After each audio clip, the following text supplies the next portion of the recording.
Look রচিত মঙ্গল সমাচার 18 অধ্যায় 35 থেকে 43 পদ। যিশু তখন জেরিকো শহরের বেশ কাছে এসে পড়েছেন। এমন সময় দেখা গেল একজন অন্ধ পথের ধারে বসে আছে, সে ভিক্ষা করছে। বহু লোক তার সামনে দিয়ে হেঁটে যাচ্ছেন শুনতে পেয়ে ব্যাপারটা কি ঘটছে সে তা জানতে চাইল। লোকেরা তাকে বলল যে নাজারেথে যিশু সেই পথ দিয়ে চলেছেন।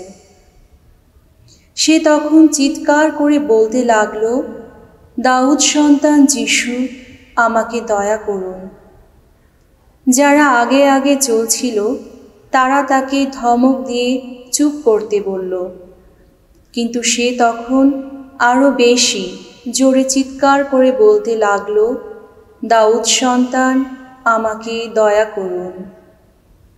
তখন যিশু সেখানে দাঁড়িয়ে পড়লেন আর অন্ধ লোকটিকে তাঁর কাছে নিয়ে আসতে বললেন। সে কাছে এলে তিনি তাকে জিজ্ঞেস করলেন, কি চাও তুমি? বলো, তোমার জন্যে আমি কি করতে পারি?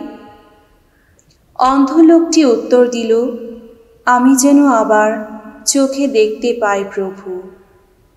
তখন যিশু তাকে বললেন, বেশ, তুমি আবার চোখে দেখতেই পাও, তোমার বিশ্বাসই তোমাকে সারিয়ে তুলুক। সঙ্গে সঙ্গে সে আবার চোখে দেখতে পেল। ঈশ্বরের বন্দনা করতে করতে সে তখন যিশুর পিছনে পিছনে চলতে লাগল। তাই দেখে সেখানে সকলেই ঈশ্বরকে স্তুতি জানাতে লাগলো।